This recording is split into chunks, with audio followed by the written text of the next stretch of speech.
பாமக முழுக்க முழுக்க அன்புமணி வசமான பின்னர் தேர்தல்களில் தொடர் தோல்விகள் சந்தித்து வந்த நிலையில் அதிலிருந்து மீளும் வகையில் சில நகர்வுகளை முன்னெடுத்தார் ராமதாஸ். அதாவது 2024 தேர்தலில் அதிமுகவிடம் ஒரு ராஜ்யசபா சீட்டுடன் 7 தொகுதிகளையும் பேசி முடித்தார் ராமதாஸ்.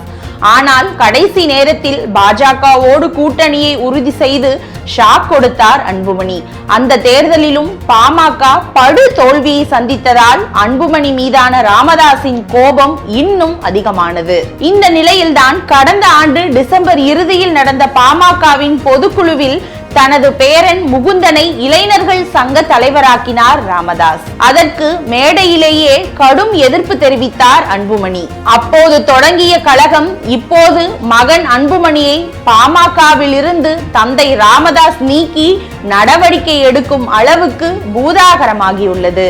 அன்புமணியிடம் 16 குற்றச்சாட்டுகள் குறித்து விளக்கம் கேட்கப்பட்டது. அவர் பதிலளிக்காததால் குற்றச்சாட்டுகளை உண்மையானது என முடிவெடுத்து கட்சியிலிருந்து நீக்குகிறார்.